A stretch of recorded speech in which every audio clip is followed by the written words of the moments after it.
Boa noite a todas e a todas, sejam muito bem-vindas e bem-vindos nessa última sessão do 49º Encontros Nietzsche, desta vez, encontros que discutem, trabalham a tradução, os múltiplos sentidos do trabalho de tradução. Nessa mesa de encerramento desses encontros, que estão sendo sediados pelo Programa de Pós-Graduação da Universidade Federal de São Paulo, com parceria com o Léo Prati. Temos os professores, a professora Scarlett Marton, o professor Wilson Fresati e o professor Márcio Lima.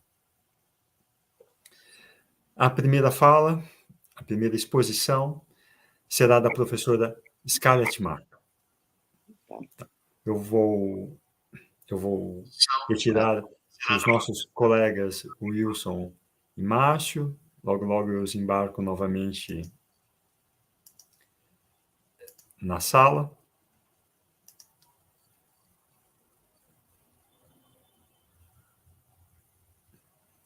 A professora Scarlett Marton é professora titular do Departamento de Filosofia da USP. Foi fundadora do Grupo de Estudos Nietzsche, GEM, assim como fundou os cadernos Nietzsche. E, fora do Brasil, pertence e dirige vários grupos de pesquisas, dentre eles destaco o Hipernietzsche. A professora tem uma vasta produção, eu vou trazer 3 livros.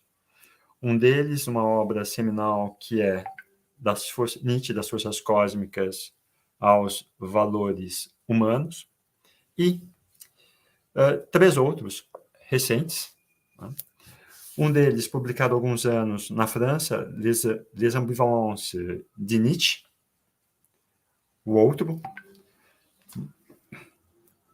que é uma versão desse livro publicado na França pela editora da Sorbonne, Nietzsche e as Mulheres, Figuras, Imagens e Tipos Femininos, publicados pela editora Autêntica, e, mais recentemente, há alguns meses atrás, veio a público Nietzsche, o Bom Europeu, a recepção na Alemanha, na França e na Itália, publicado pela editora da Universidade de São Paulo. Bem, agradeço muito a professora que não só concebeu, enfim, e organizou esses encontros, e que agora vai proferir a sua conferência, enfim, vai fazer a sua fala. Muito obrigado. Boa noite a todas e todos que nos acompanham. Eu gostaria, antes de mais nada, de fazer um pequeno reparo. Na verdade, a concepção destes encontros Nietzsche não é de minha responsabilidade, mas sim da responsabilidade do professor Ivo. O professor Ivo, tempos atrás, havia cogitado a organização, em parceria com o Léo Prati, de um evento em que nós, do GEM, na verdade, em que os tradutores do GEM falariam das suas experiências no trabalho de tradução. E a mim coube apenas transferir essa ideia, que traria, na verdade, mais uma oportunidade de trabalho, mas também mais uma sobrecarga para nós do GEM, trazê-la para o seio dos encontros Nietzsche. Convertê-la, na verdade, no tema desta 49ª edição dos Encontros Nietzsche. E foi assim que esta edição passou a ter por tema, justamente, os múltiplos sentidos do trabalho de tradução. Ao professor Ivo da Silva Júnior, eu gostaria de agradecer ainda, não só a sua apresentação, as suas palavras de apresentação, mas, sobretudo, esta possibilidade de fazer existir esta edição dos Encontros Nietzsche, no sentido de viabilizar a transmissão das nossas apresentações. Transmissão essa que, se não me engano, ficará essa transmissão desses trabalhos, que ficará gravada e que poderá ser acessada a qualquer momento. Na verdade, o trabalho que eu vou submeter à apreciação de vocês diz respeito justamente à questão da autotradução. Eu diria ainda, antes de iniciar a minha exposição, que nós que pertencemos à primeira geração do GEM, desde 1996, nós vimos acompanhando, e na maior parte das vezes participando, destes nossos encontros Nietzsche. Foi nesse contexto, na verdade, que no correr de 49 edições, nós tivemos a oportunidade de dialogar com colegas das mais diferentes procedências. E digo isso não só pensando na inserção desses colegas na cena filosófica brasileira, mas também na cena filosófica internacional. Assim é que discutimos com colegas alemães, portugueses, espanhóis, italianos, franceses, holandeses e assim por diante. E sem medo de errar, eu diria que esta edição dos Encontros Nietzsche, a partir da concepção do professor Ivo da Silva Júnior e em parceria com Léo Prat, esta edição, a mim me parece uma das mais ricas. Uma das mais ricas porque aborda o trabalho de tradução de diferentes perspectivas, e eu me permito avançar a hipótese, ou talvez o desejo, de que, em particular para os colegas mais jovens, os nossos estudantes, ela tenha alguma valia. Alguma valia no sentido da formação, antes de mais nada, que foi sempre o carro-chefe do GEM. Os colegas todos que se expressaram, que se exprimiram antes desta sessão final, na verdade já abordaram a questão da tradução de diferentes perspectivas. Alguns deles partilharam conosco também as suas vivências. Eu penso, por exemplo, na sessão de trabalho de ontem à noite. E, de uma certa forma, é o que eu vou fazer aqui. A minha intervenção ela é composta de 3 partes, eu diria até 2 partes e uma rápida conclusão. A primeira dessas partes, na verdade, é um texto que foi publicado numa versão anterior na revista, no primeiro número da revista do Léo Prat, e é por aí que eu vou começar. Uma segunda parte, que diz respeito mais diretamente, ou que consiste mais diretamente, numa tentativa de reflexão acerca de uma vivência recente, e, como disse, uma rápida conclusão. Em seus textos, Nietzsche insiste em sublinhar as dificuldades para fazer-se entender. Se há de vivências jamais partilhadas que fala, há algo de incomunicável no que tem a dizer. Por engendrarem-se na solidão, suas palavras trazem a marca do silêncio. Mas é também por outras razões que elas calam. Entendendo que a filosofia é sempre experimental e que um filósofo não pode ter opiniões definitivas, ele sugere que há algo de provisório no que diz. E julgando que o mundo não é um sistema, nem uma estrutura estável, mas uma totalidade permanentemente geradora e destruidora de si mesma, deixa entrever que é de algo passageiro que fala. Se não pretende chegar a verdades últimas e definitivas, tampouco acredita que o mundo possa atingir um estado de equilíbrio durável.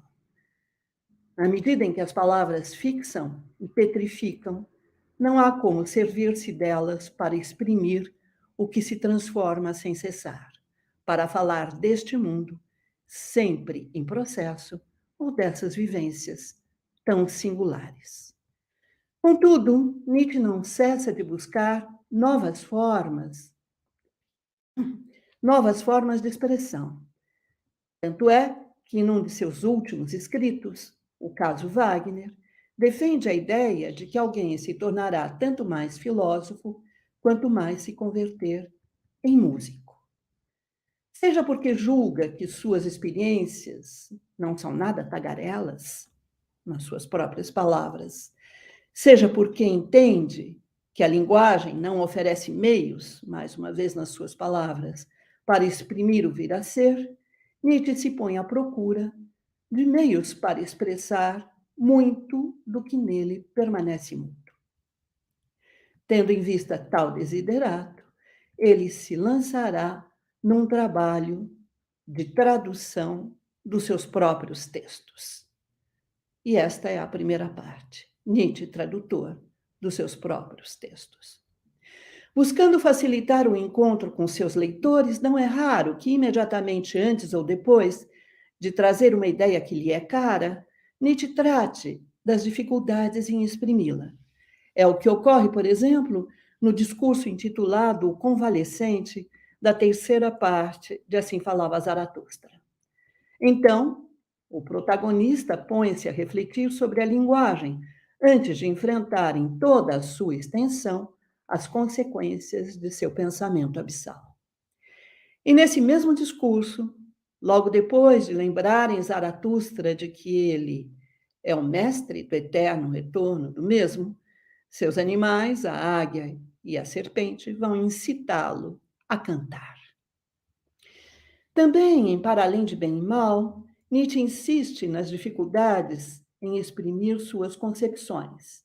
Então, no último parágrafo do livro, denunciando o caráter grosseiro da linguagem, põe sob suspeita seus próprios escritos. De várias maneiras, nosso filósofo expressa o desejo de fazer-se compreender. Uma delas é quando, num de seus textos, faz remissões a outros escritos seus. Na genealogia da moral, as remissões proliferam. Assim é que, no prefácio, o autor afirma que sua investigação sobre os preconceitos morais se iniciara em Humano Demasiado Humano. Remete o leitor a passagens específicas desse livro e também de outros, como Miscelânea de Opiniões e Sentenças, O Andarilho e Sua Sombra e Aurora.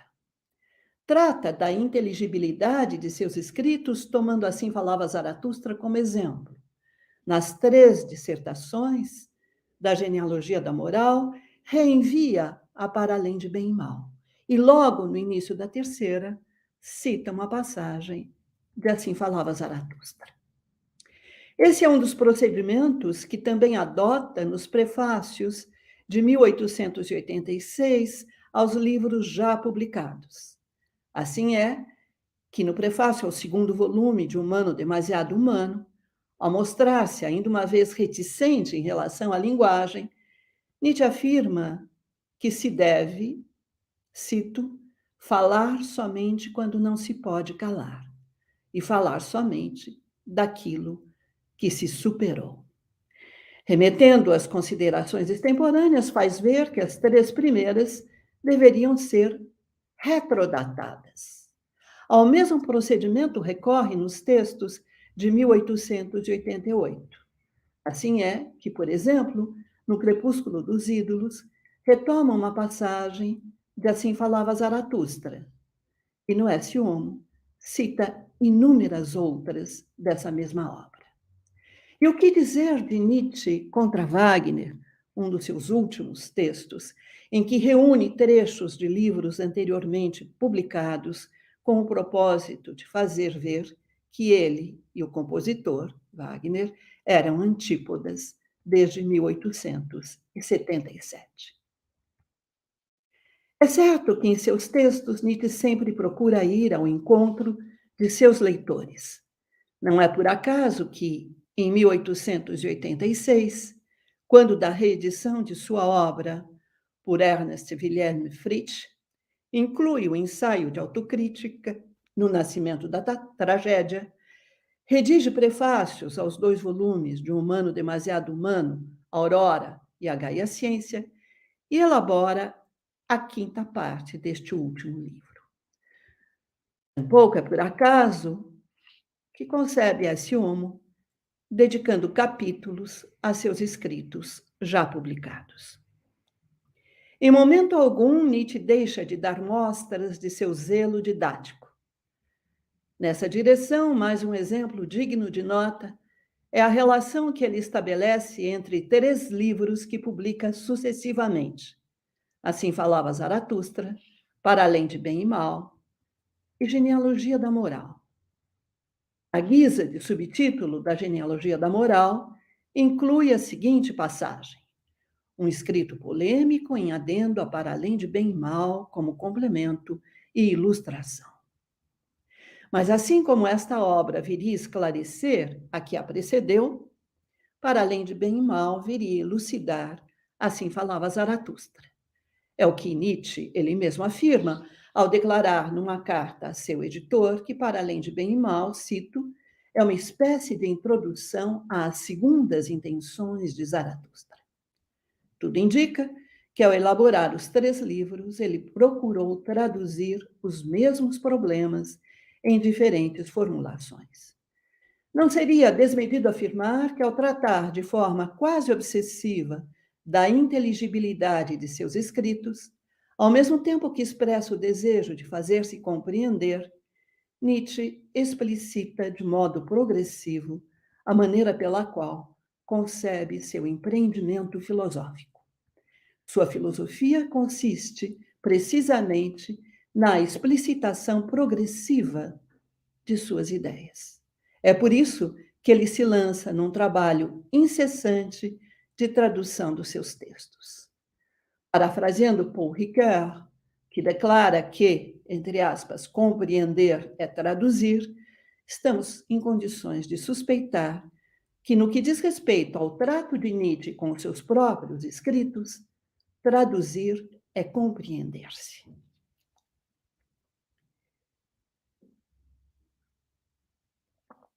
E passo aqui de imediato à segunda parte. Os desafios de um trabalho de autotradução, reflexões sobre uma vivência recente. A tarefa do comentador, quando se expressa numa língua distinta daquela em que Nietzsche escrevia, é duplamente desafiadora.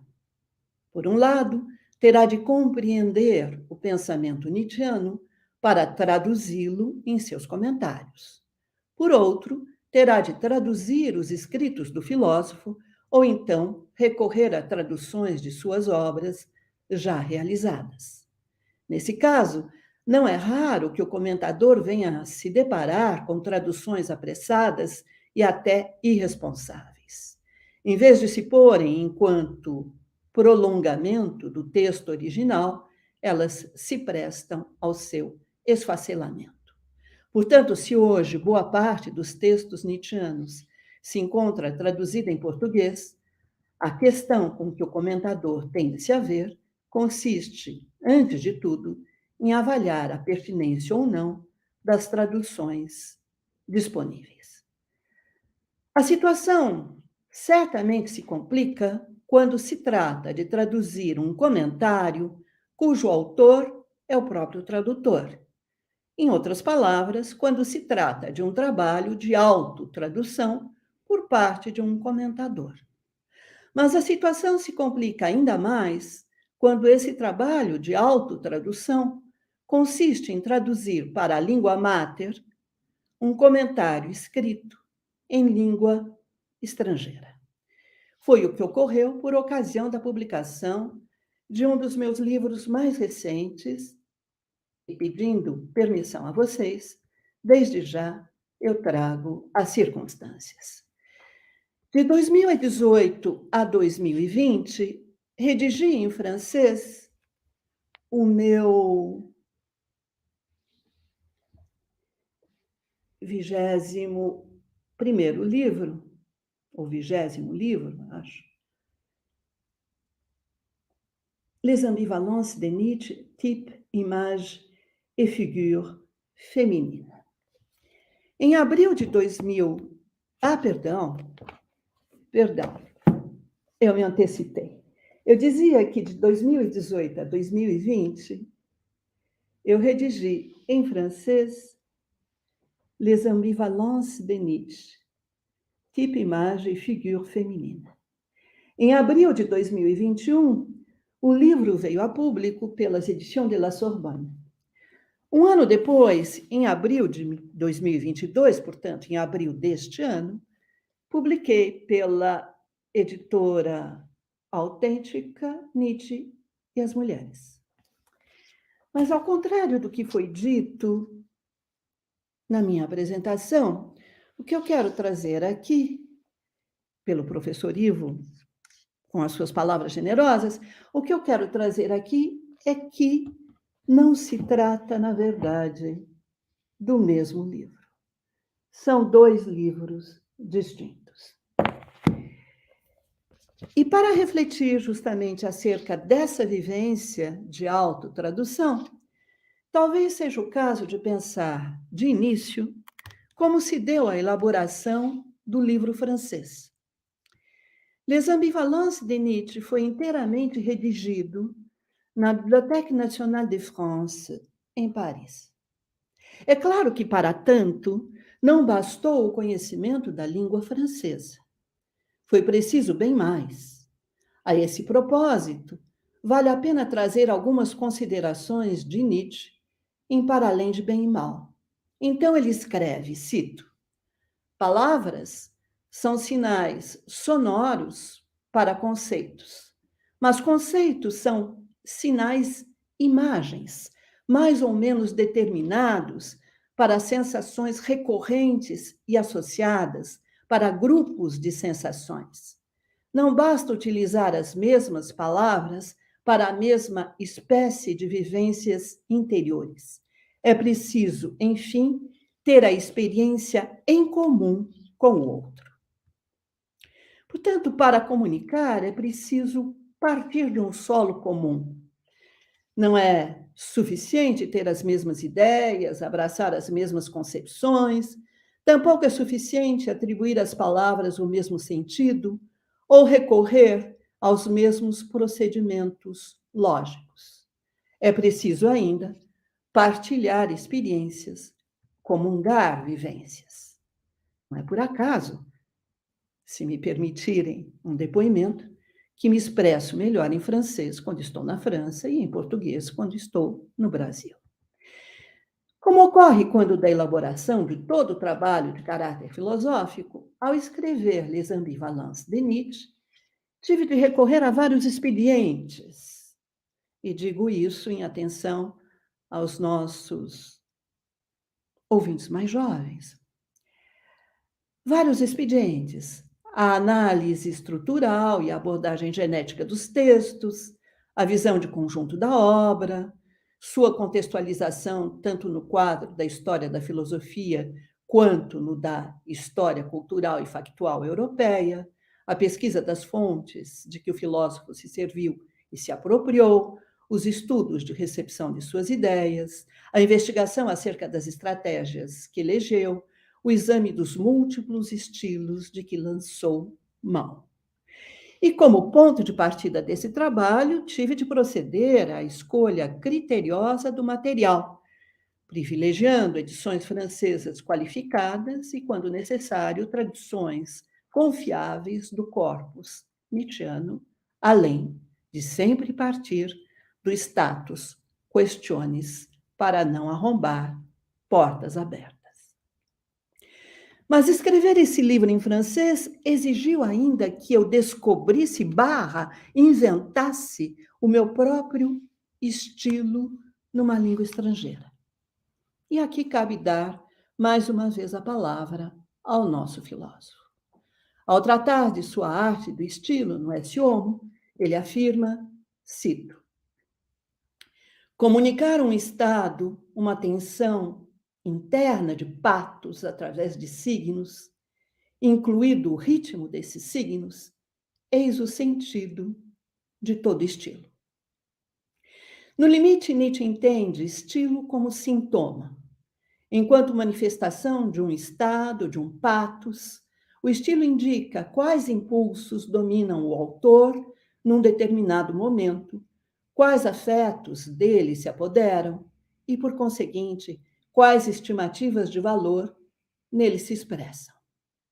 Daí decorre que não há um estilo, qualquer que seja, bom para todos os autores e sequer um único estilo bom para o mesmo autor.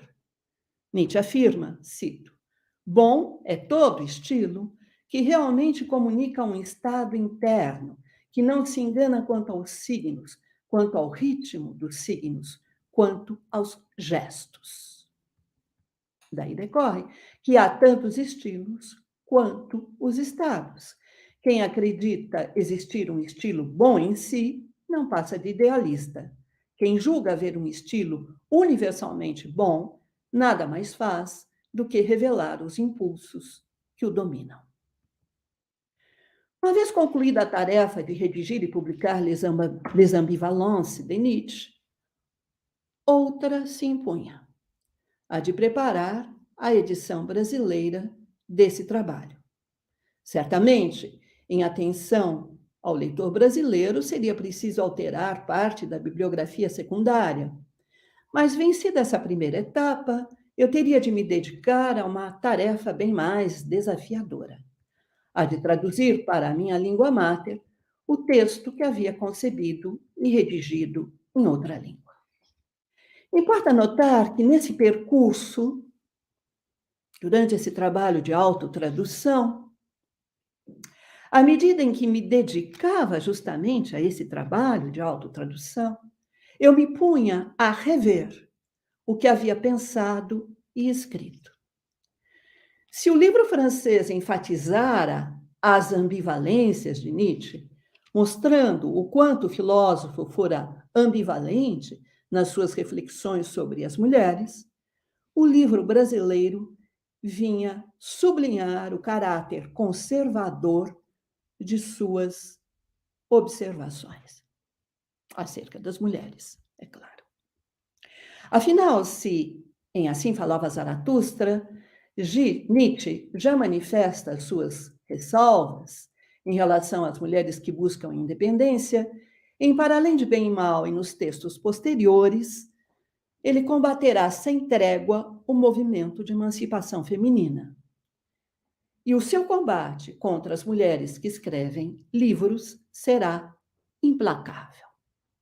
No seu entender, não se contentando em reivindicar o direito de se expressarem no espaço público, elas ousam publicar sobre os mais variados temas, inclusive sobre filosofia e política. Em suma, intervêm nos domínios outrora reservados aos homens. Pensador crítico das ideias modernas, Nietzsche faz então o gesto de exclusão característico da filosofia dos tempos modernos. Ao rever o que havia pensado e escrito em francês, é bem possível que eu estivesse procurando compreender melhor aquelas linhas, aquele livro, pois, como afirma Marc Delaunay, cito, só se pode traduzir o que se compreende do original. Compreender o texto original, restituindo a sua coerência, constituiria, assim, o pré-requisito de uma boa tradução. Mas até onde consigo perceber, é certo que ao traduzir Les Ambivalences para o português, eu não tinha como evitar rever minhas posições. Afinal, agora estava imersa em outra realidade histórica. Uma vez no Brasil, o texto original, o livro francês, já não correspondia às minhas vivências. E assim surgiu um novo livro, Nietzsche e as Mulheres. Por fim, à guisa de conclusão, 2 palavras apenas sobre a relação entre original, texto original e tradução. Não há livros, apenas interpretações, ou, se quisermos, apenas leituras. Assim se poderia parafrasear Nietzsche. Nietzsche que escreveu, nós bem sabemos, num célebre fragmento póstumo, não há fatos, apenas interpretações.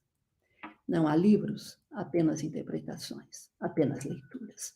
Como então buscar elucidar ou os sentidos que um autor, seja ele quem for, imprime a seus escritos? Como tentar esclarecer as atitudes que assume ao redigi-los? O livro é tal como se nos aparece. Assim, se poderia simplesmente frasear. E talvez a frase soasse por demais kantiana. Ela pressupõe um texto original por baixo da tradução. Mas o comentador, em vez de contentar-se com as possíveis traduções que se lhe apresentam, poderia bem acalentar a ideia de chegar a uma tradução que pudesse aceder ao texto original. Entregando-se a um trabalho minucioso, ele se proporia abraçar a tarefa, uma tarefa, na verdade, análoga à dos restauradores, que, com o intuito de redescobrir as pinturas originais do teto das igrejas, se empenham em retirar as várias camadas de tinta que acabaram por encobri-las. Contudo, que o livro seja tal como se nos aparece, aqui nem mesmo remete a uma possível distinção entre coisa em si e fenômeno, letra e leituras, texto e interpretações, original e traduções. Muito mais nietzschiana do que se poderia supor, a frase ganha neste contexto outro sentido. Aponta para as propensões do leitor, que pode ser um comentador ou um tradutor. São as tensões de impulsos que direcionam o seu olhar e norteiam a sua leitura. E, de igual modo, no que diz respeito ao autor, são as disposições de afetos que conduzem a sua mão e orientam a sua escrita. Bem mais, em ambos os casos, são as vivências de cada um que se expressam na maneira pela qual cada um deles, num determinado momento, se apropria do texto.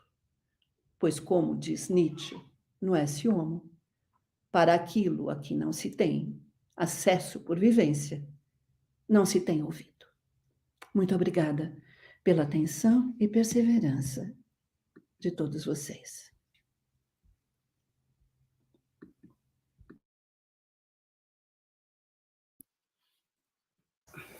Agradeço muitíssimo a conferência da professora Scarlett Marto, que, a partir da sua experiência, do seu trabalho com Nietzsche e mais recente sobre a tradução de um livro seu para o português, nos trouxe tantas questões, tantas reflexões que, na sequência, teremos oportunidade de discutir. Agora, eu gostaria de apresentar o professor Márcio José Silveira Lima.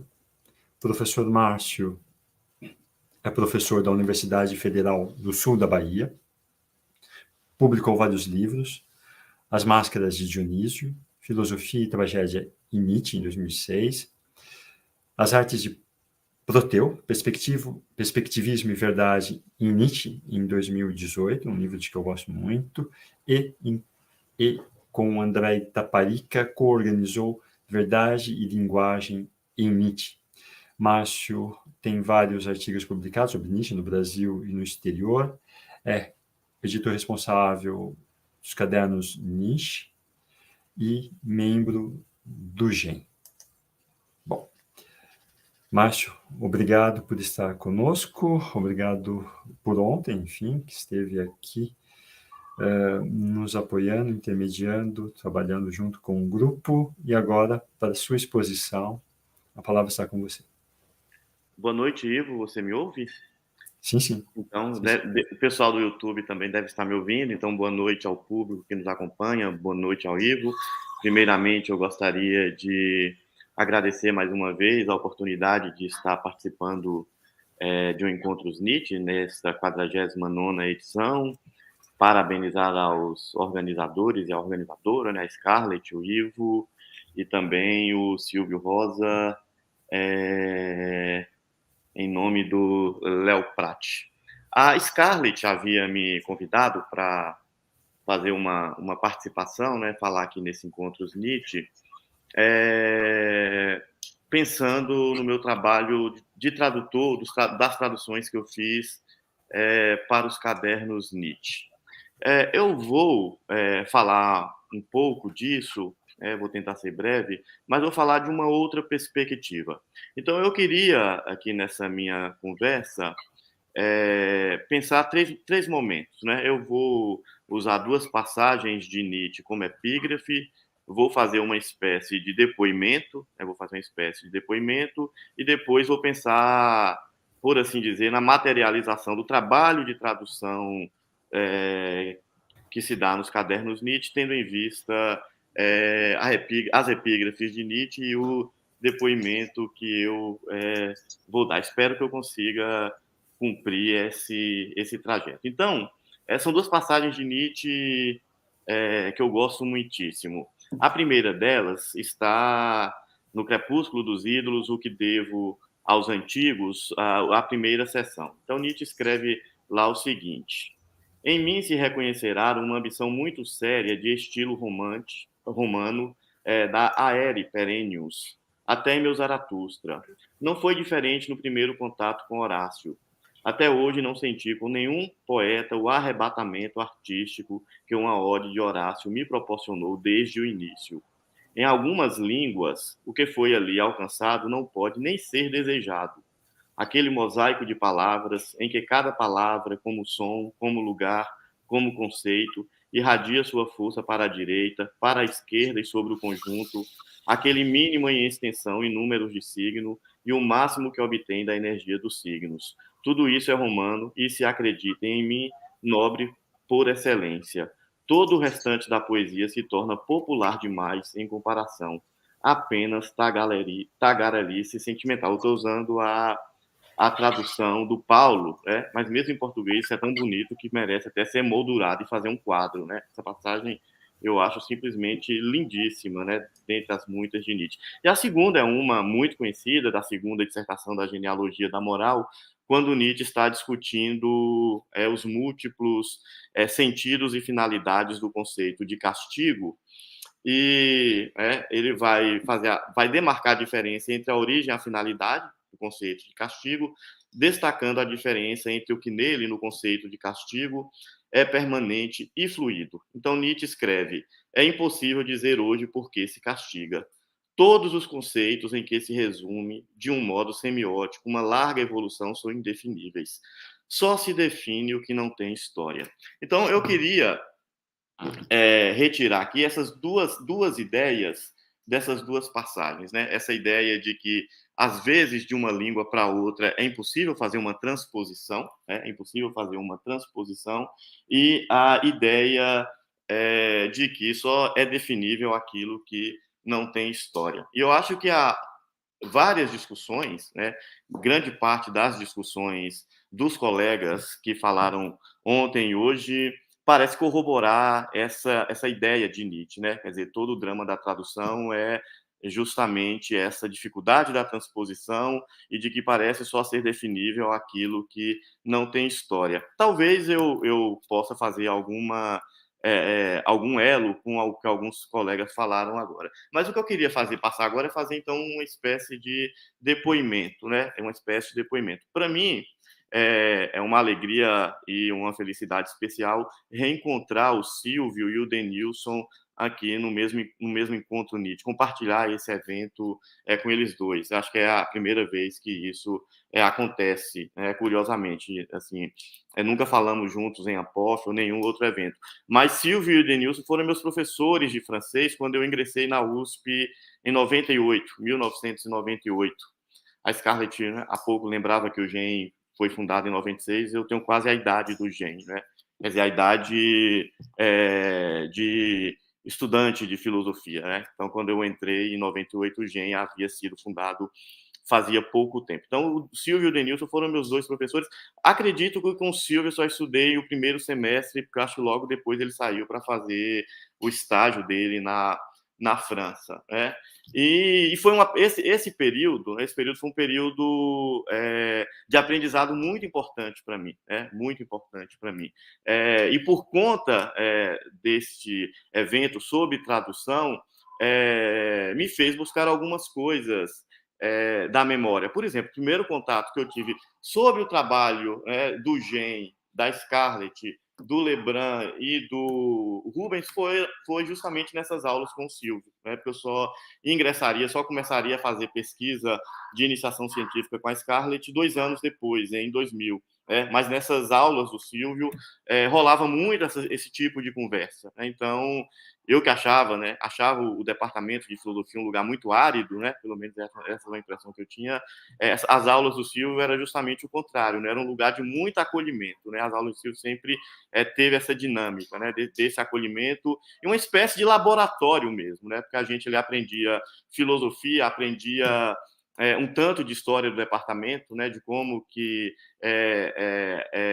era quase que um lugar onde a gente analisava a oficina da USP em relação ao trabalho filosófico, né? Então, foram muito importantes.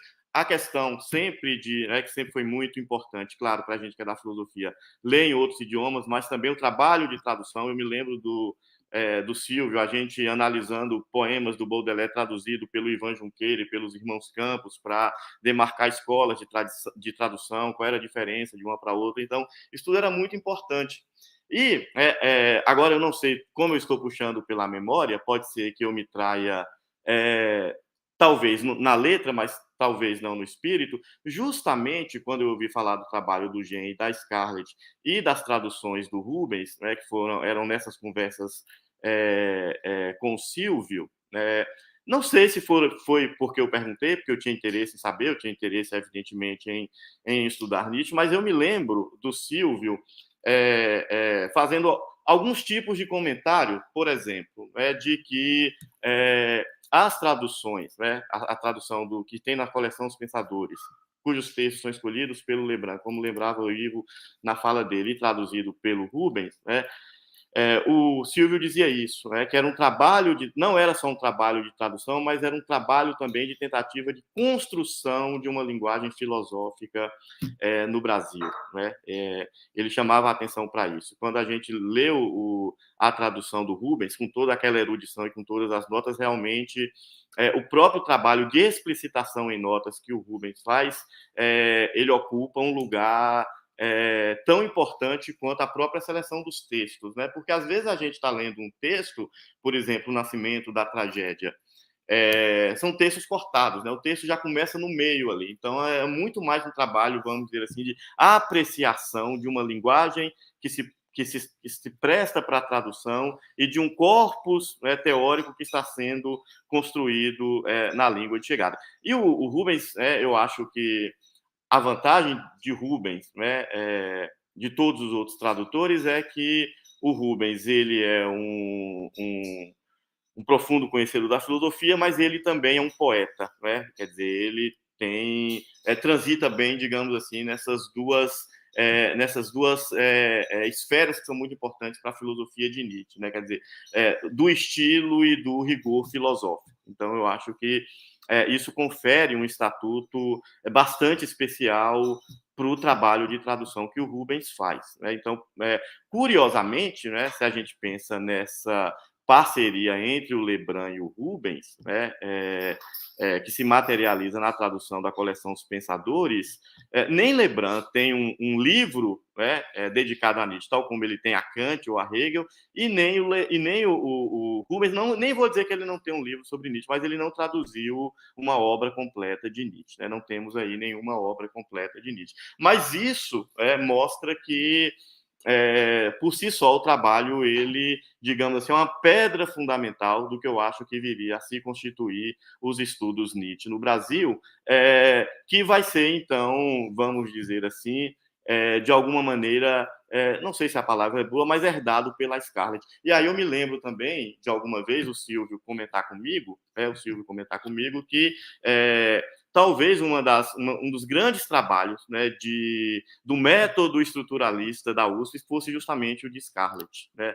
Fosse justamente o de Scarlett, porque Scarlett havia se debruçado sobre toda a obra de Nietzsche, né, e tinha feito justamente um trabalho de fazer emergir dessa obra multifacetada de Nietzsche, e um Nietzsche já um tanto, né, no Brasil, que não era da academia, né, não era um Nietzsche da academia, mas mesmo o Nietzsche que fora do Brasil já circulava na academia, era muito marcado pela leitura de Heidegger ou depois pela leitura dos franceses. Então, me parece que o que o Silvio, de alguma maneira, colocava, e pelo menos é assim que eu interpreto olhando hoje retrospectivamente, é como se justamente o trabalho de Scarlett com o método estrutural da USP permitiu justamente a Scarlett reconstruir Nietzsche por ele mesmo, não mais pelo viés francês, nem mais pelo viés alemão.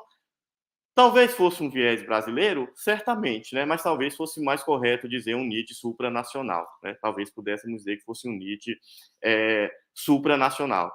E também, eu acho que vale a pena destacar também que Scarlett, né, nunca pensou o método estrutural de uma maneira ortodoxa, né? Nunca pensou o método estrutural de uma maneira ortodoxa, embora parece que isso tenha sido muito importante para ela poder justamente construir a obra de Nietzsche, ou reconstruir a obra de Nietzsche da forma como ela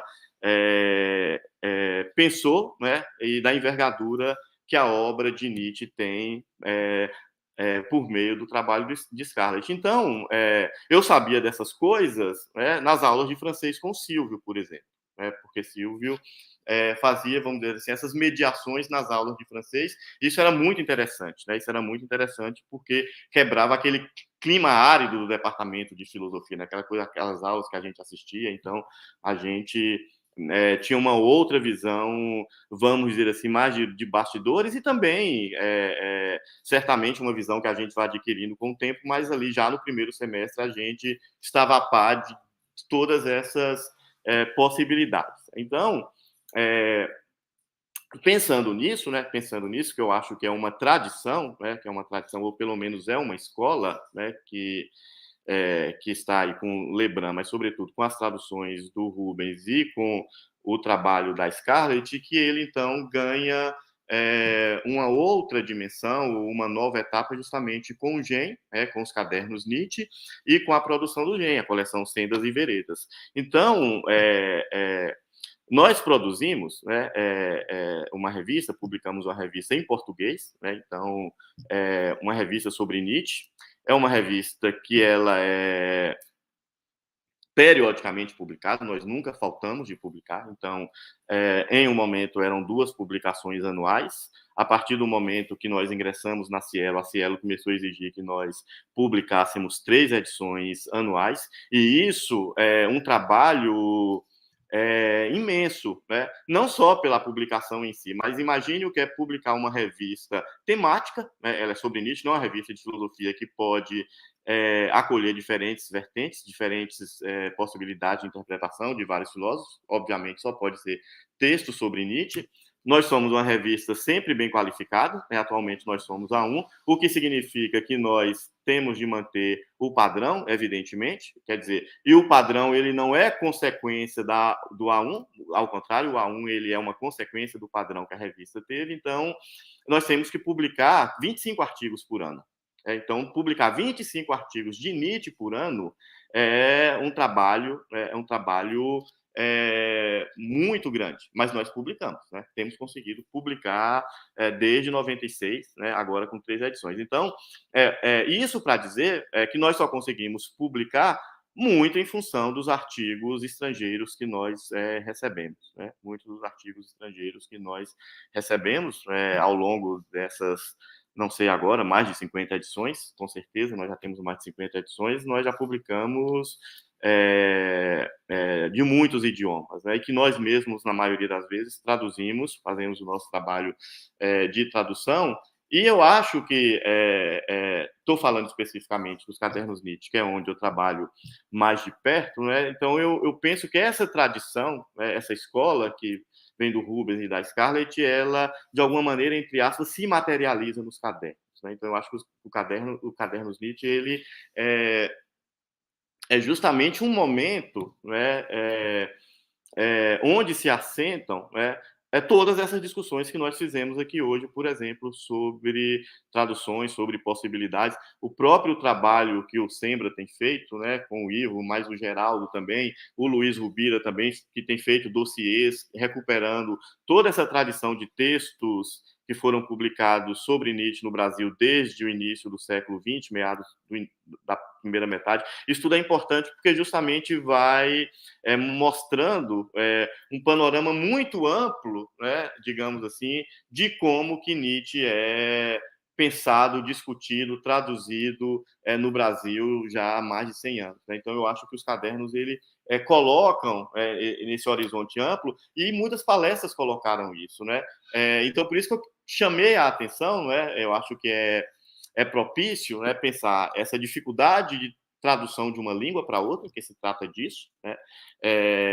Uma questão que eu sempre me faço é por que Nietzsche não cunhou termos novos. Nietzsche era, como na passagem que eu mostrei, quer dizer, um profundo conhecedor do latim e do grego, entusiasta dos gregos e dos latinos, mas Nietzsche nunca cunhou nenhum termo grego-latino que facilitaria a nossa vida, por exemplo. Né? Se todos esses termos aí fossem latinizados ou fossem helenizados, helenizados como ontico, ontológico, a idética, etc., etc., se Nietzsche tivesse cunhado termos em grego latim, facilitaria a nossa vida, que a gente não precisaria nem traduzir. Mas ele nunca fez isso. Né? Eu desconfio que Nietzsche não era algo que agradasse Nietzsche. Né? Eu acho que inovações demais Nietzsche desconfiava. O maior inovador que Nietzsche conheceu foi Wagner. A gente sabe qual era a postura de Nietzsche que vai ter com Wagner. Então, eu acho que essa dificuldade de transposição que Nietzsche coloca ali, e a historicidade, né, dos conceitos, só pode ser definível aquilo que não tem história.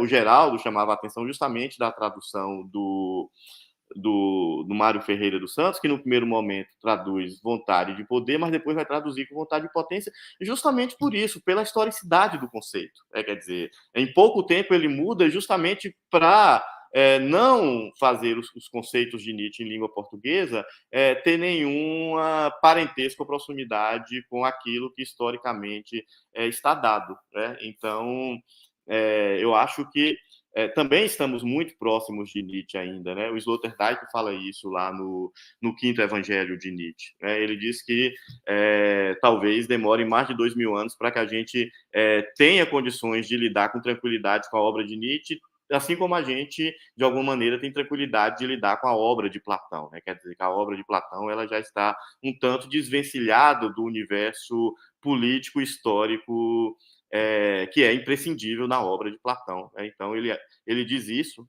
que talvez demore muito para a gente ter esse distanciamento histórico e que a gente possa lidar com mais tranquilidade. Né? Inclusive, ele diz isso, né, que diferente de Emerson, Nietzsche, embora fosse alguém muito preocupado, e isso é evidente, salta aos olhos da obra de Nietzsche, né, muito preocupado com seus leitores e com suas interpretações, o Sloterdijk vai dizer que Nietzsche nunca teve muita a preocupação devida que ele deveria ter para que ele não pudesse ser apropriado, né, pudesse ser apropriado como ele foi pelos nazifascistas. Daí a dificuldade que a gente tem, por exemplo, de, primeiramente, né, traduzir por vontade de poder, né, pela apropriação que os nazifascistas fizeram, né, do conceito de Willis Urmarch, mas também do Übermensch, mas depois da própria, né, da apropriação que os próprios americanos vão fazer com o conceito de super-homem de Übermensch. Então, historicamente, eu acho que a gente ainda não tem condições de ter um distanciamento, né, e essas discussões, elas ainda, recorrentemente, elas retornam, e eu acho que, historicamente, a gente não tem ainda essa tranquilidade, né, para conceituar e definir isso que ainda está na história. Então, era isso que eu queria apresentar, né? Mais um depoimento mesmo, e mais uma vez agradecer pela oportunidade. É isso. Márcio, muitíssimo obrigado. Enfim, à medida que você falava, eu ia fazendo várias anotações. Se tivermos tempo, vamos dialogar bastante, porque você tocou em vários pontos importantes nesse trabalho todo que a gente realiza, onde a tradução, a questão da tradução é um ponto-chave. Obrigado de novo. Agora eu gostaria de chamar o professor Wilson Fresati Júnior. O professor Wilson é professor da Universidade Estadual do Oeste do Paraná, a UniOeste, e do programa de pós-graduação dessa universidade, assim como professor do mestrado em Filosofia da Universidade Estadual do Maringá, UEM. O professor Wilson tem vários livros, como os colegas do GEM gostam de brincar, tem um deles que já é clássico, que é o Nietzsche contra Darwin, tem várias edições, recentemente uma última veio ao público. É autor também de Nietzsche e a psicofisiologia francesa do século XIX e de A Fisiologia de Nietzsche. E, mais recentemente ainda, traduziu para a coleção Sendas e Veredas, publicada pela editora desta casa, Universidade Federal de São Paulo, As Doenças da Personalidade, de Théodule Ribot. O professor Wilson Fresati Júnior é, igualmente, membro do GEM e de grupos de estudos no exterior, dentre eles o IPERNIT. E uma última informação, ele é o nosso atual coordenador do grupo, do GEM. Bom, Wilson, para encerrar esses nossos encontros, 49º, deixo a palavra com você. Obrigado de novo. Muito obrigado pela apresentação, Ivo. Boa noite a todas e todos. Eu quero agradecer a concepção desse evento do professor Ivo, a organização da professora Scarlett, do Ivo, do professor Silvio Rosa, do Léo Prati, da Unifesp, né, onde está sediado este evento. A minha apresentação vai ser sobre a minha experiência na tradução do Les Maladies de la Personnalité, de Théodule Ribot, né, que na série Fontes, saiu publicado na série Fontes, da coleção Sendas e Veredas, coordenado pela professora Scarlett. E então o tema vai ser a tradução das fontes de Nietzsche. Então eu vou narrar a minha experiência dentro desse tema, né, destacando aquilo que eu considerei importante para fazer um bom trabalho de tradução, né? Como todos sabemos, traduzir um livro não é algo trivial, né? Foi o primeiro livro que eu traduzi. Provavelmente, eu gostei da experiência, provavelmente vou traduzir outros. E acho que para encarar essa tradução, a minha experiência anterior me auxiliou bastante, né? Eu traduzi vários artigos para os cadernos Nietzsche, em francês, inglês e espanhol. Eu traduzi uma sessão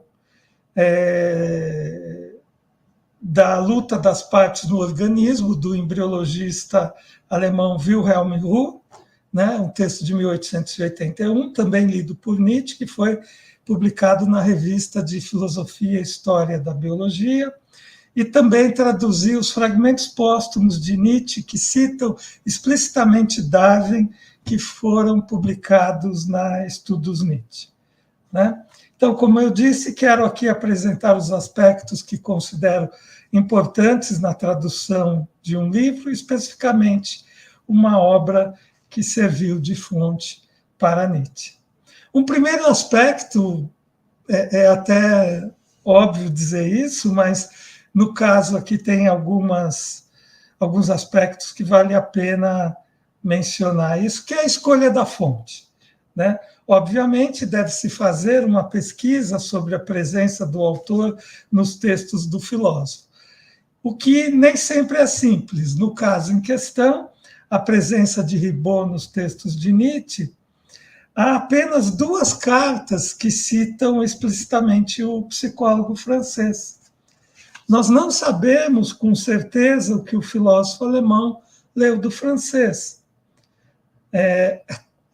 Essas 2 cartas são datadas de agosto de 1877, uma para Malvida von Meisenbach e outra para Porret, né?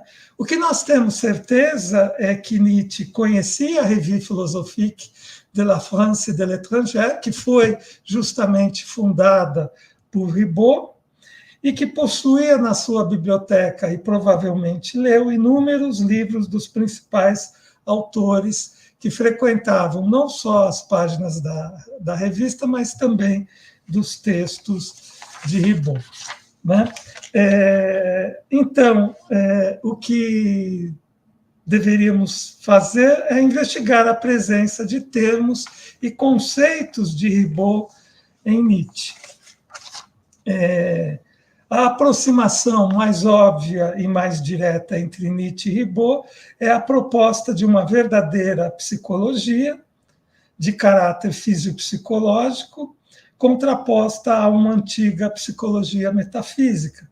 Em Para Além de Bem e Mal 23, Nietzsche propõe uma fisiopsicologia enquanto morfologia e doutrina do desenvolvimento da vontade de potência. Também, como Ribot, Nietzsche considera, nesse mesmo excerto, que a psicologia pode se tornar o conhecimento mais importante.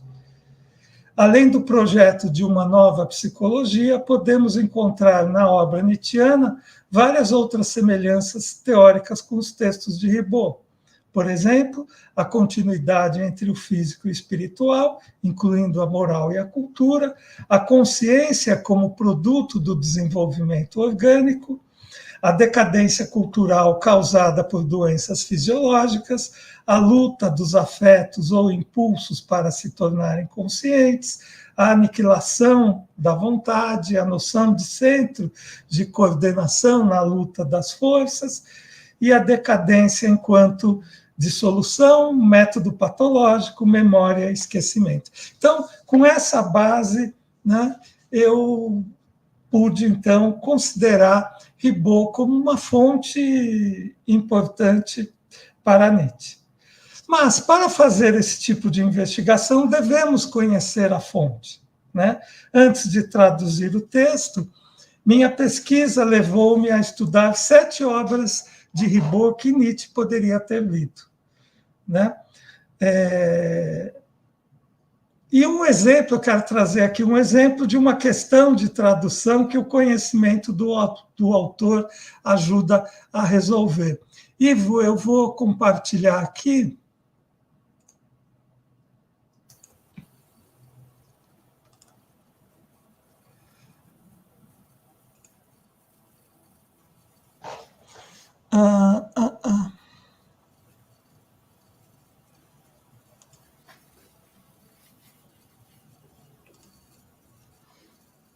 Eu não estou achando agora.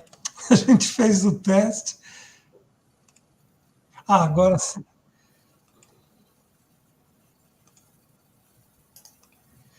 Isso. Né? Então, no capítulo 1, sobre as desordens orgânicas ligadas à personalidade, página 21, o Ribot dizia o seguinte: La psychologie métaphysique ne s'en guère occupée et c'était logique, puisque pour elle, le mois, etc., etc. Né? E essa frase, c'était logique, a princípio parece uma exclamação, né? Ele dizendo que a psicologia metafísica não tem se ocupado quase nada com as condições orgânicas da personalidade. E isso é lógico, porque, para ela, o eu vem do alto e não do baixo. Mas essa interpolação de uma exclamação não aparece, não é comum no texto do Ribot. Por outro lado, ele, num texto de 1870, né, a psicologia inglesa contemporânea, ele trata a psicologia metafísica como uma lógica, ou seja, não tem nenhum conteúdo empírico, tem apenas formas abstratas. Né? Então, embora num primeiro momento você tenha o impulso de traduzir isso como uma exclamação, então logique aqui seria um adjetivo, com o conhecimento da obra de Ribot, não só nesse texto, mas em outros textos, a psicologia alemã contemporânea, que é de 1873, 74, ele afirmando que a psicologia metafísica é uma lógica. Então, eu optei por traduzir dessa forma, sendo uma lógica, né? Tenho certeza absoluta que é isso? Não tenho, mas me pareceu que é mais adequado com o próprio discurso do Ribot. Né? Esse tipo de ambiguidade é o que o escritor argentino Jorge Luis Borges considera a única certeza do processo de tradução. Eu vou aqui fazer um diálogo com um ensaio de 1932, um curto ensaio, as versões homéricas, mas que é um texto que eu acho que vem muito a calhar com as coisas que eu quero dizer aqui e o que nós temos dizendo ao longo do evento. Então, ele diz que a única certeza do processo de tradução é a impossibilidade de separar o que pertence ao escritor do que pertence à linguagem. Então, aqui eu interpretei que o c'est logique era algo particular do Ribot. Né?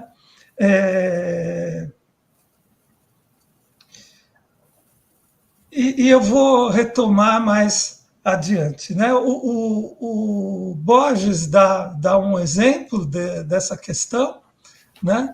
Ele traz um verso do Agustín Moreto, que é um dramaturgo espanhol do século XVII, pois em casa tão compostas que fazem todo santo dia. Né? Esse todo santo dia significa cotidiano ou dia sagrado. Né? Por sorte, somos próximos do espanhol, então a gente sabe que aqui todo santo dia significa cotidiano, sabemos ser da linguagem. Né?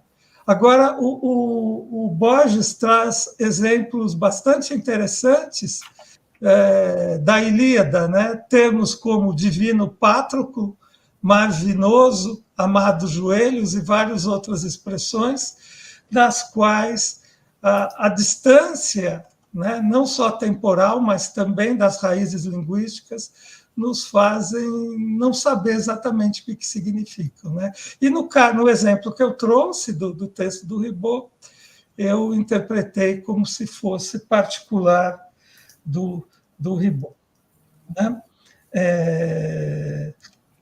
Então, escolhida a fonte e o autor e a obra ou as obras, outra decisão que pode se impor é qual edição traduzir, né?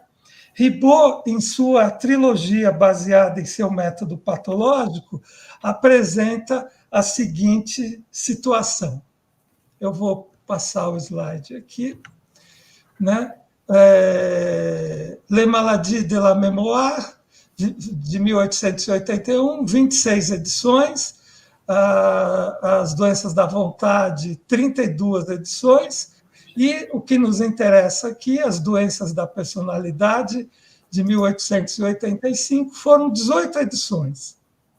A segunda edição, de 1888, a última edição, a 18ª, em 1921, houve uma reedição dessa 18ª em 1932, e em 2001, a editora L'Harmattan publicou um facsímile da 18ª edição, né?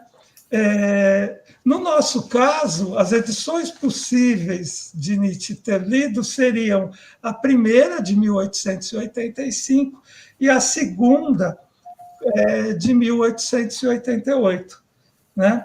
Com uma grande possibilidade de ser a primeira, mas sem indícios que nos dessem certeza. Como a diferença entre a primeira e a segunda edição era apenas o acréscimo de 7 páginas na segunda sobre a dupla personalidade investigada pelo ponto de vista dos resultados de experimentos de sugestão de paralisia, acabamos decidindo pela primeira edição. Como a edição, eu passo aqui o slide, como a edição alemã só foi publicada em 1894, né, tivemos certeza que Nietzsche havia lido o texto em francês, né? Por exemplo, em outro caso, próximo a Ribot, sabemos que o texto As Sociedades Animais, de Alfred Espinat, amigo de Ribot, foi lido por Nietzsche na tradução alemã da segunda edição francesa, né? Aqui eu mostro as outras edições em outras línguas. A nossa, que foi publicada em 2020, até onde sabemos, é a primeira em português, mesmo tanto no Brasil quanto em Portugal, né? E a disponibilidade do texto, né? Les Maladies de la Personnalité não consta na biblioteca de Nietzsche, né? E no site da Gallicat, da BNF, temos em PDF apenas a segunda edição. A primeira edição está disponível apenas em microfichas, né? Porém, não precisei voltar à BNF para fazer a tradução, pois a primeira edição é encontrada em outro site, a Internet Archive. É inestimável a importância de sites com literatura científica e filosófica do século XIX. Adiante falarei mais sobre isso, né? Então, o terceiro passo é a tradução propriamente dita, né? Penso que, em linhas gerais, né, já, de certo modo, foi tratado disso hoje à tarde, há 2 tipos de tradução, né? Uma que prioriza o contexto histórico e o estilo do autor, né? Um cuidado extremo com os termos dos conceitos chaves, evitar anacronismos, né? E o segundo, priorizar o que parece o que o autor quis dizer, né? Transpor para a linguagem de hoje o texto, né? facilitar a leitura para o leitor em geral. E que, do meu ponto de vista, esse tipo de tradução acaba produzindo um alto risco de anacronismos, né? Eu já vi, né, no contexto de traduções dos livros de Linneu, do século XVIII, acirradas discussões sobre qual seria o melhor tipo. Eu acabei optando pelo primeiro tipo. Como o Alexander, eu prefiro fazer uma tradução mais cerrada, mais seguindo de perto os termos usados pelo autor, né? Embora concorde que a fluidez do texto também é muito importante, né? Isso não significa que o texto que o texto fique truncado, né? Mas eu acho que um pouco de desconforto aos moldes do que o Alexander falou, eu acho que também faz parte, e acho que é tarefa do tradutor fazer notas explicativas sobre esses aspectos. Não dá também para causar o desconforto e não ajudar o leitor a entender esse desconforto, né? Então, para dar um exemplo do que eu estou querendo fazer, mas eu vou dar o exemplo não em Ribot, mas em Nietzsche, por exemplo, o termo Entwicklung, né? Em Nietzsche, do meu ponto de vista, Entwicklung não, primeiro, né? Entwicklung, em alemão, pode ser traduzido como desenvolvimento ou evolução, né? Em Nietzsche, crítico da noção de progresso, prefiro traduzir por desenvolvimento, pois a palavra evolution foi proposta por Herbert Spencer no final do século XIX. Né? Seu evolucionismo tem um forte caráter progressista, mas no texto de Ribot, de 1885, positivista dissidente, já temos estabelecido o termo francês evolution, muito provavelmente na sequência da proposta do Herbert Spencer, que é uma das principais fontes do Ribot. Mas em Nietzsche, não, né? Então, eu nunca traduzo em Nietzsche Entwicklung como evolução, sempre como desenvolvimento, né? Situações como essas devem ser explicitadas ou na introdução, né, ou em notas de rodapé. Nesse aspecto, acho que também bastante importante, numa tradução de um texto, Ribot talvez não possa ser considerado um texto clássico, mas acho importante indicar a paginação original, né? E por mais que conheçamos, né, um próximo aspecto, por mais que conheçamos uma língua, tenhamos morado por um tempo no país em questão, sempre há dúvidas em certas estruturas, ainda mais textos não contemporâneos a nós. Aqui os recursos são excelentes dicionários, excelentes gramáticas. O que o André falou, eu também fiz bastante com aqueles textos que vocês viram no slide anterior, cotejamento em traduções em outras línguas. Né? Isso é muito importante, mas também, como o André, muitas vezes a gente tem que tomar decisões, né? E a gente tenta tomar a decisão o mais embasado possível. Né? O contexto do texto é importante também conhecermos o contexto do texto a ser traduzido. Né? E Ribot era filósofo e psicólogo, ele foi formado na Sorbonne, né? E para sustentar sua posição psicofisiológica, utiliza-se de muitos aspectos da biologia, da fisiologia e da medicina de sua época. Embora eu tenha uma certa familiaridade com termos dessas áreas, pois também sou graduado em farmácia bioquímica na USP, o texto dista de nós quase 150 anos. Assim, pesquisei termos mais específicos nos tratados e dicionários especializados da época, né? Eu tomei como referência 1880, a início, a década de 1910 do século XX. Né? E há muitos textos, né? Inclusive com séries, né, de dicionários, séries de tratados, né? De várias épocas, alguns de 1860 até os dias de hoje. Então, no próximo slide, tenho 2 exemplos, né?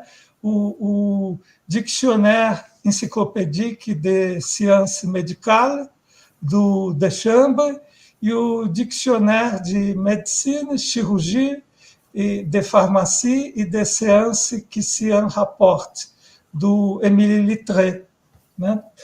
Que foram muito úteis para termos, por exemplo, como melancolia, que é um termo que, como o Márcio já falou, tem uma história grande, né? Gosto muito também daquela citação só pode ser definido um conceito que não tem história, né? E daí também a importância das notas do tradutor para trazer a definição desses termos que, não só porque são de uma outra área, mas porque eles sofreram um processo histórico e modificam, né, o seu significado. Né?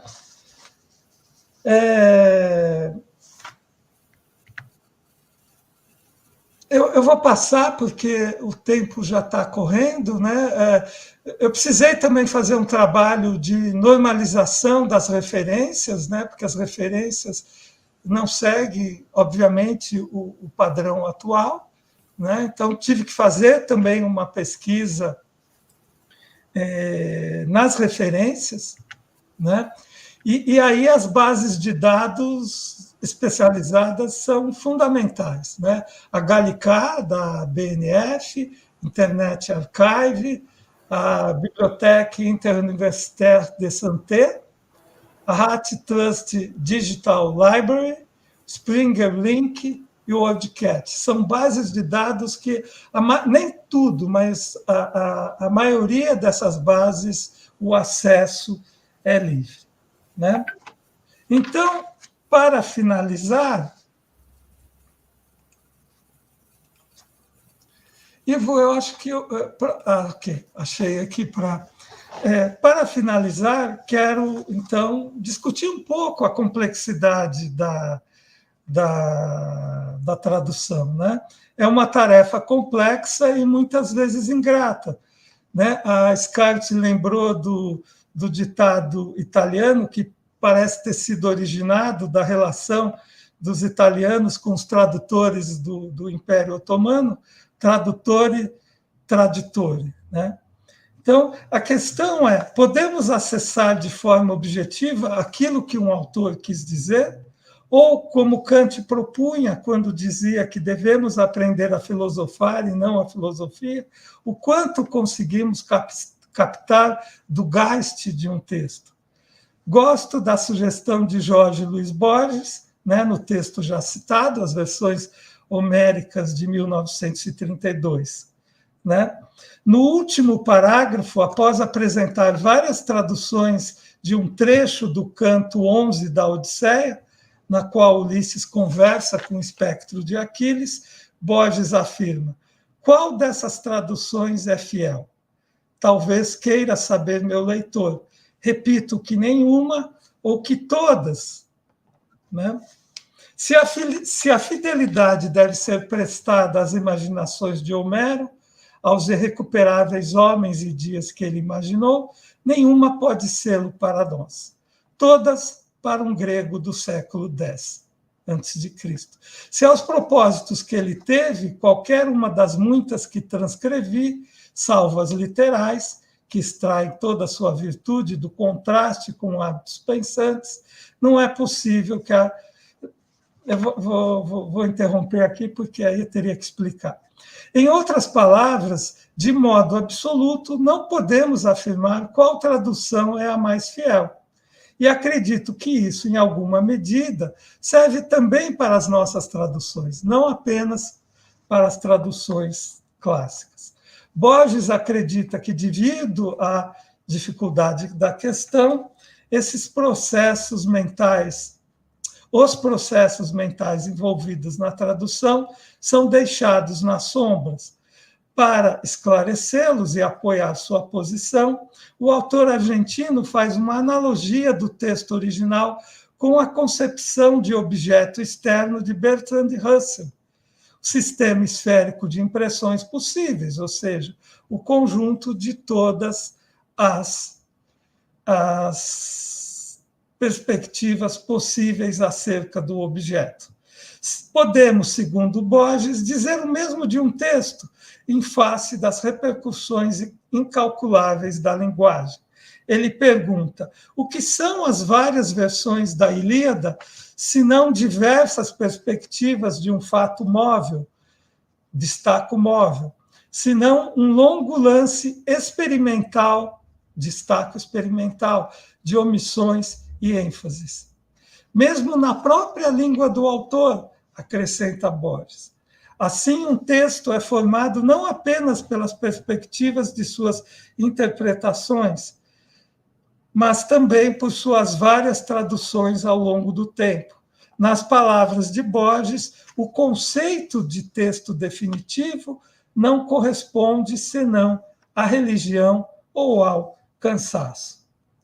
Essas colocações de Borges, e aqui eu estou encerrando, nos incita uma questão. Há limites para esse conjunto de perspectivas? A princípio, não. Mas está claro que isso não nos dá licença para fazer uma tradução descuidada ou desleixada, repleta de anacronismos e idiosincrasias.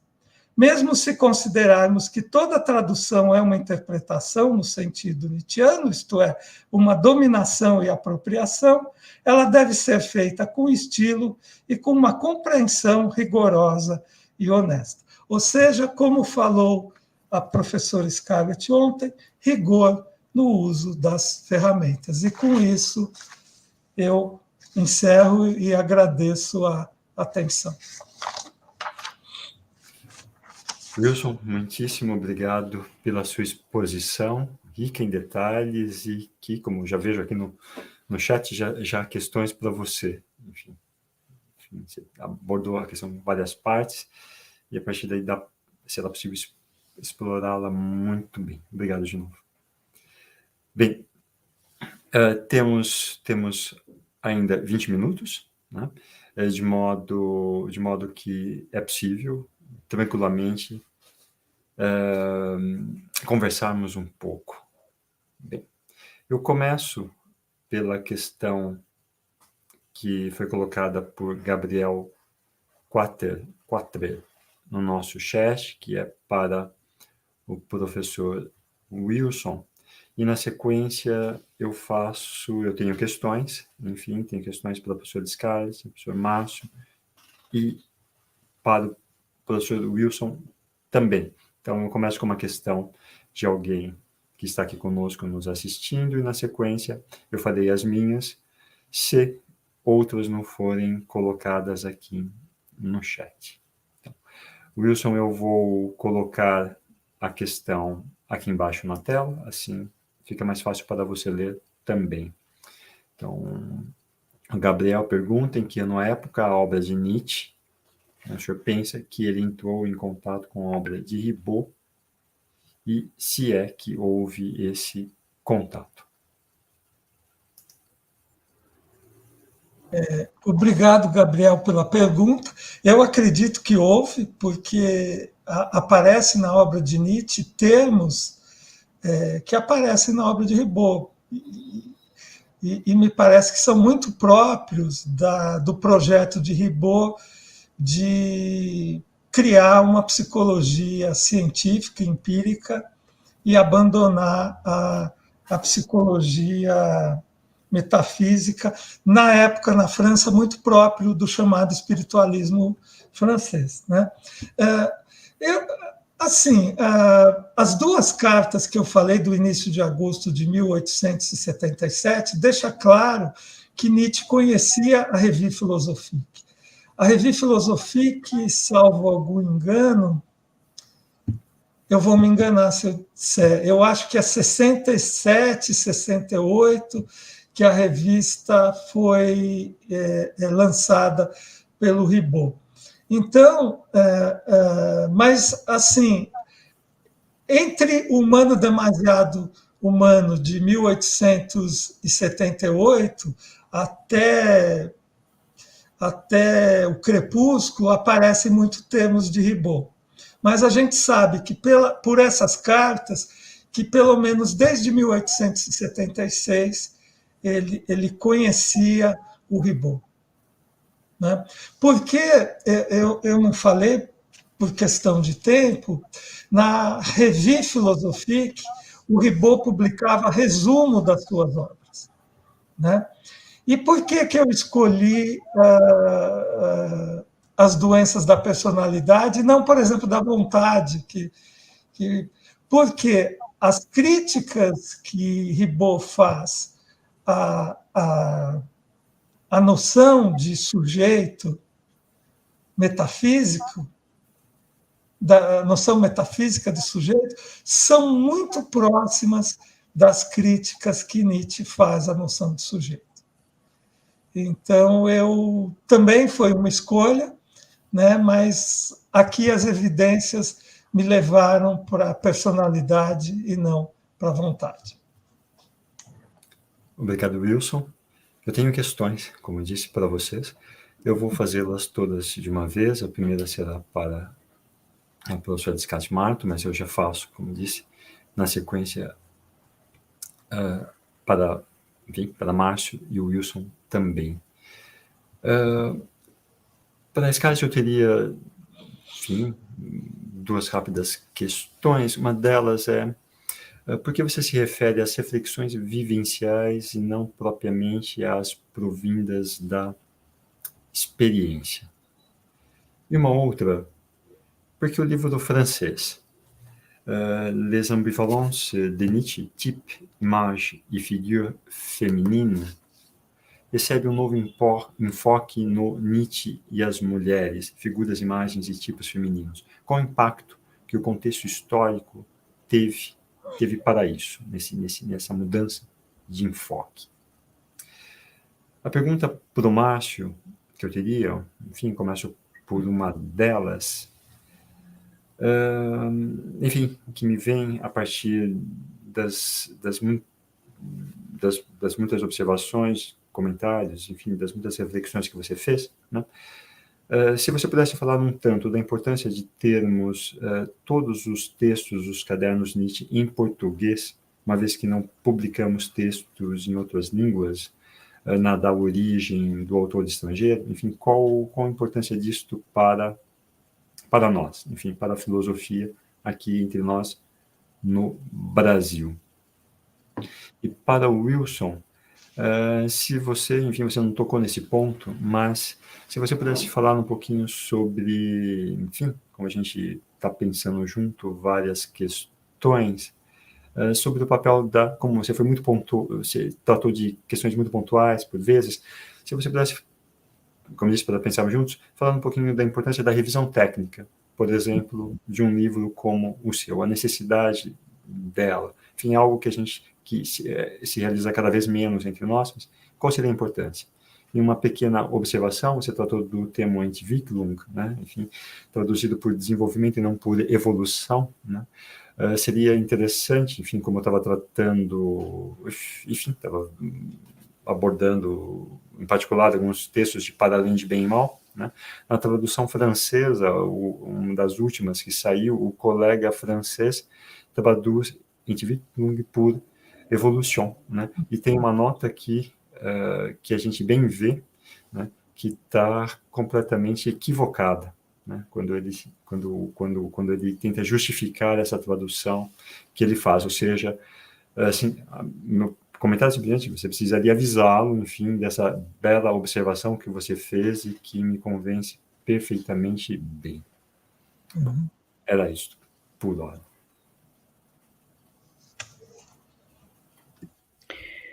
Muito obrigada, professor Ivo, pelas suas duas provocações.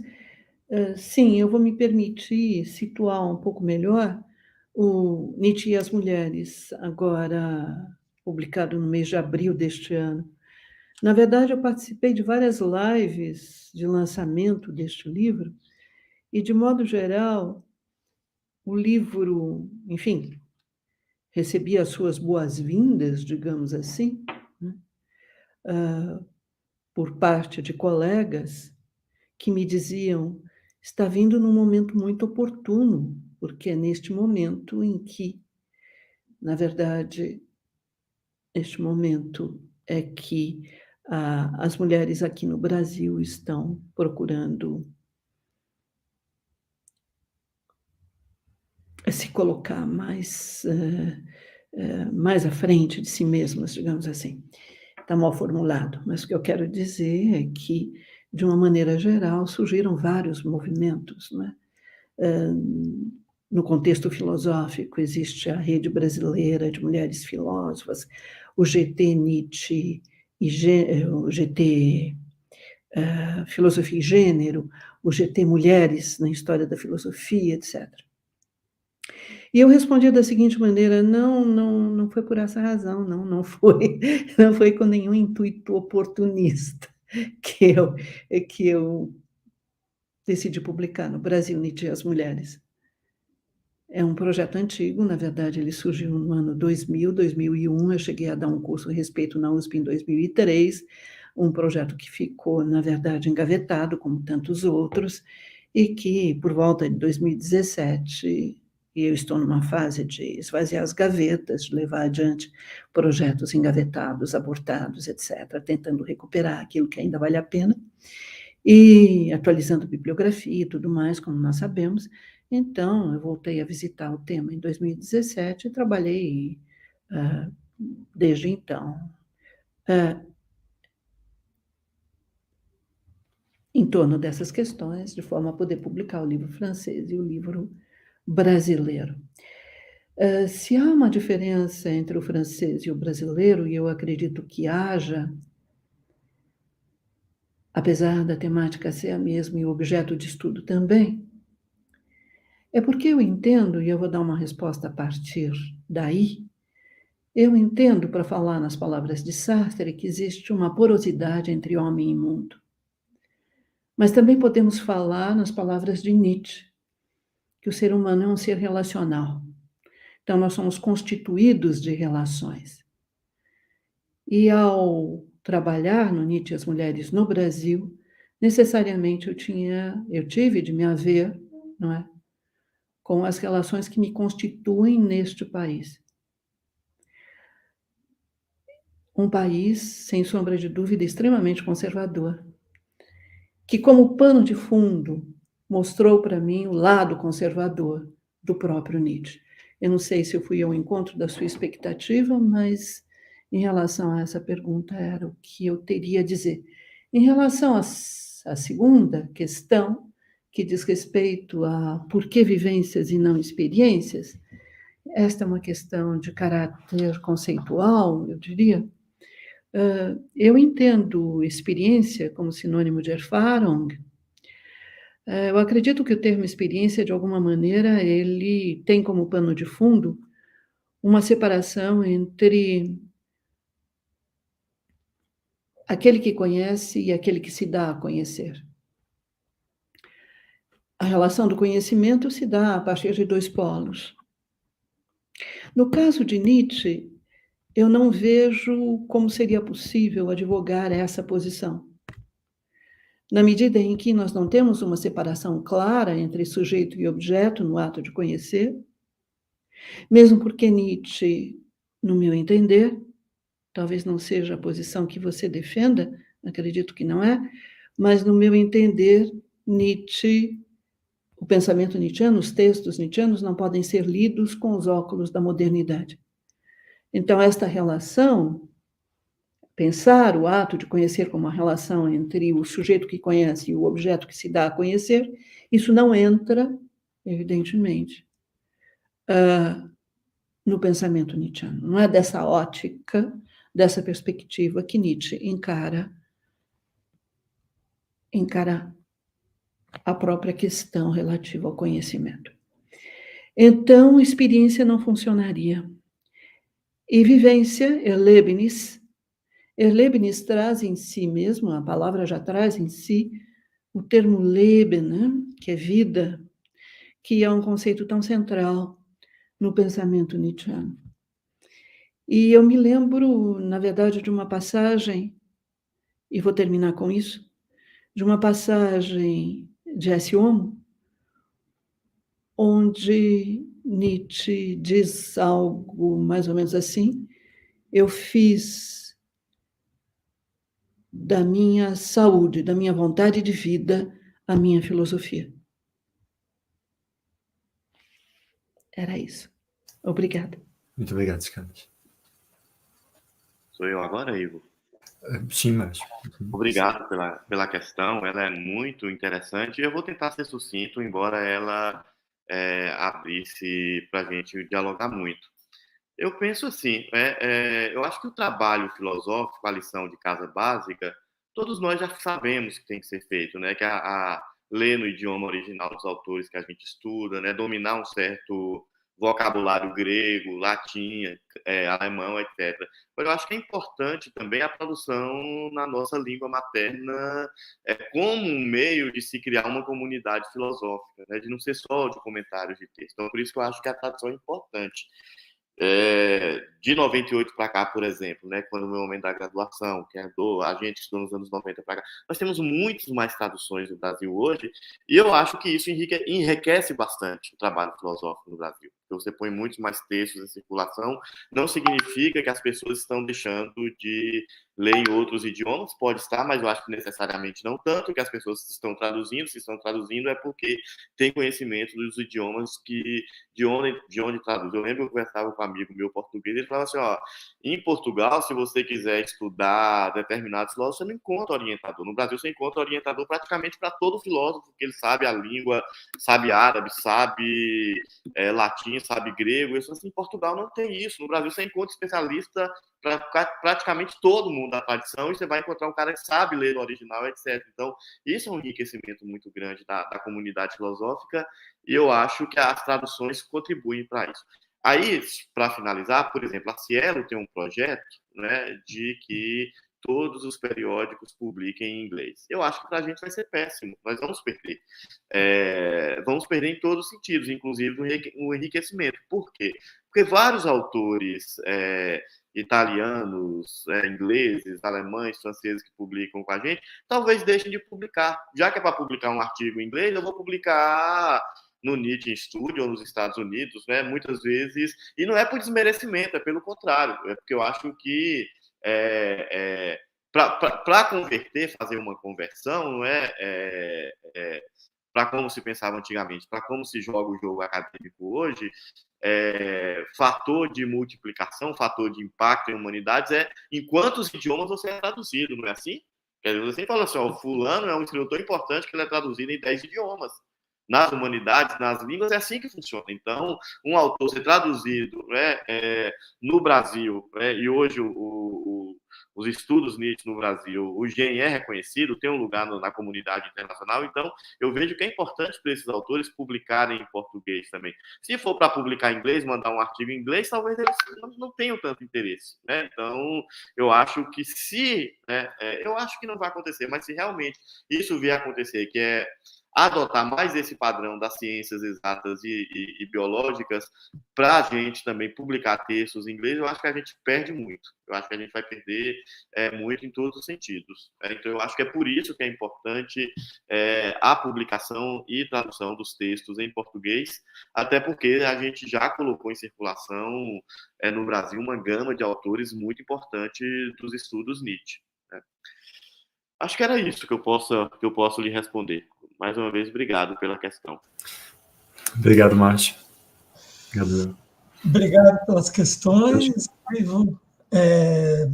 Deixa eu só fazer a correção. A fundação da Revue Philosophique, que eu fui consultar aqui, é de 1876. Então, eu acredito que Nietzsche conhece Ribot desde a fundação da revista.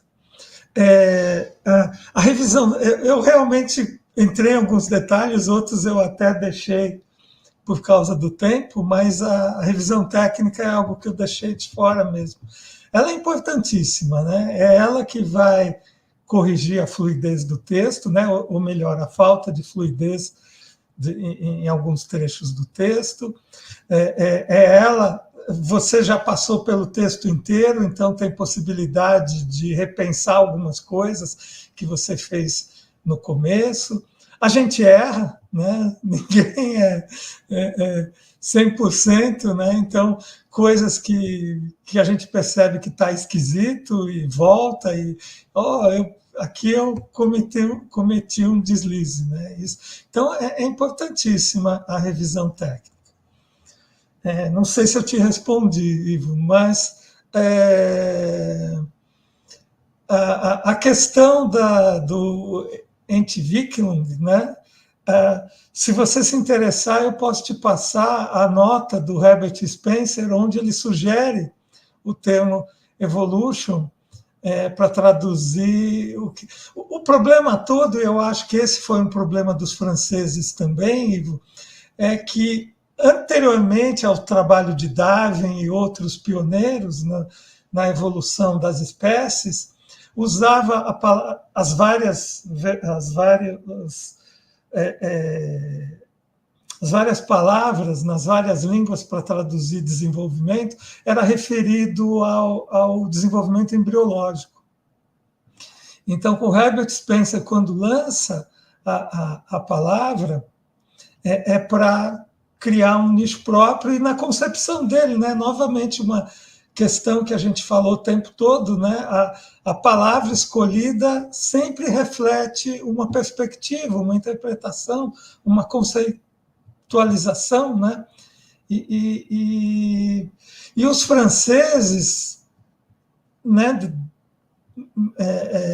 me parece, adotaram a palavra evolution, né, no caso deles, logo de cara, e usam até hoje, assim, mesmo quando eles se referem a Darwin na primeira edição, que nunca utilizou a palavra evolution, eles traduzem como eles utilizam a palavra evolução. Acho que é isso. Obrigado, Wilson. Não, super esclarecedor. Depois a gente conversa mais sobre, sim. Obrigado. Uma questão do professor Silvio Rosa, filho da professora Scarlett Marto. Com essa questão podemos, enfim, encerrar os nossos encontros. Eu vou colocar a questão aqui no rodapé, assim fica mais fácil para todos poderem lê-la. A partir do depoimento de Márcio, eu gostaria de saber se Scarlett poderia traduzir a si mesma quando, nos seus modos de pensar, ela se volta para o termo estrutura ou ainda structure. Muitíssimo obrigada, meu caro Silvio. Na verdade, a sua questão me faz pensar, evidentemente, na frase: o essencial de uma filosofia é uma certa estrutura. Bem, e tudo a que essa frase remete. Eu pensaria que, no caso do pensamento nietzschiano, no caso da filosofia nietzschiana, sem dúvida é preciso trazer à tona uma certa estrutura. Mesmo porque, dadas as peculiaridades da maneira como o nosso filósofo tem sido tratado aqui deste lado do Equador, digamos assim, abaixo do Equador, deste lado do Atlântico, é sempre necessário reiterar que é absolutamente indispensável um trato com os textos de Nietzsche que seja o mais rigoroso possível. Por outro lado, evidentemente, Nietzsche é um pensador extremamente peculiar e, portanto, além da articulação lógica das suas proposições, do uso rigoroso dos termos, etc., é fundamental também termos de nos haver com as figuras de linguagem, a pluralidade de estilos, etc., etc., etc. Mas estrutura talvez seja uma pequena obsessão minha, na medida em que, ampliando o sentido do termo, de uma certa maneira, se o Gen tem uma peculiaridade, eu diria que é a sua estrutura. O Gen se constituiu a partir de princípios extremamente claros, eu diria, princípios até hoje muito atuantes. A constituição do Gen, nós sabemos, ela remete de forma oficiosa a 1989 e de forma oficial a 1996.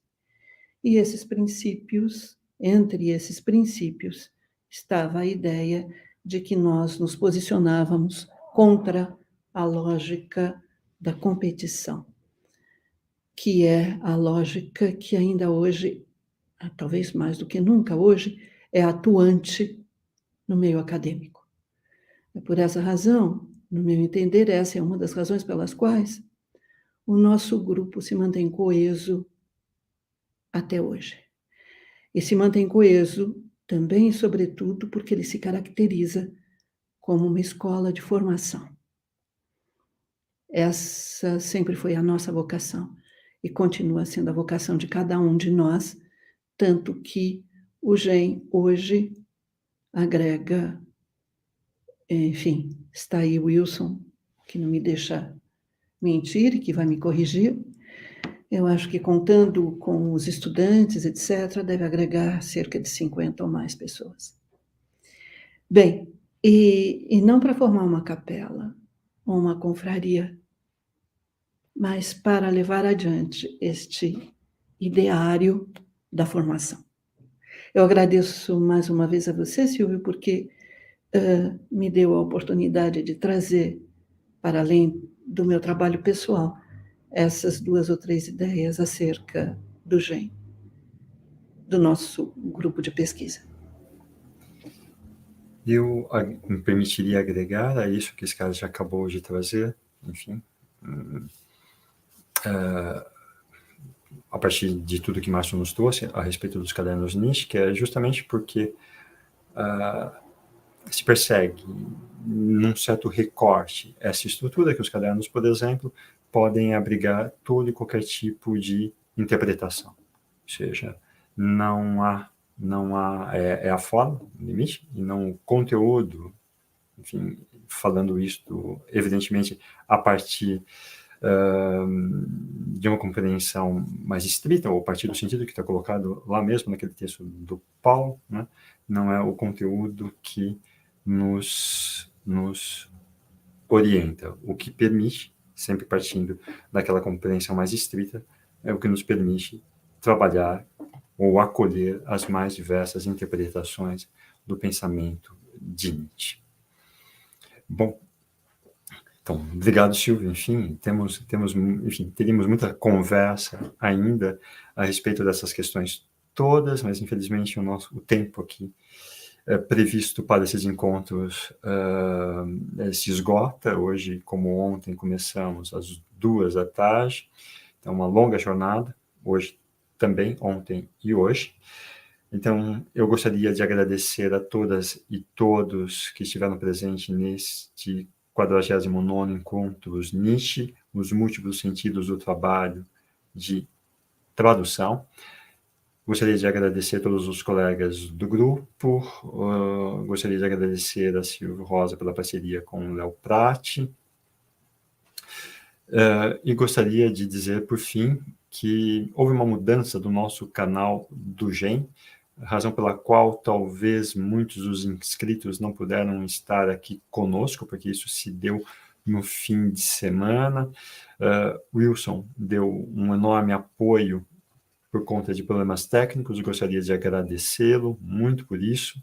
O fim de semana foi agitado para resolver essas questões. Geraldo Dias, idem, deu um apoio durante a semana, me ensinando, me orientando em vários momentos de como lidar aqui com o StreamYard e não só, fazendo edição de vídeos, por exemplo, em relação ao problema que houve ontem, etc, etc. Enfim, certamente estou me esquecendo aqui de agradecer a outros colegas que apoiaram a organização desses encontros, mas, enfim, que todos recebam o meu agradecimento. Bom, então, obrigado de novo à SCAD pela concepção, aos colegas que apoiaram, e o próximo, lembrando que o próximo Encontros NIT será o 50º. Bem, no próximo ano, em 2023, esperando que num momento outro do nosso país.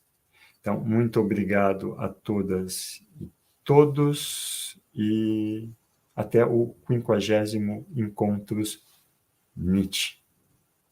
Boa noite.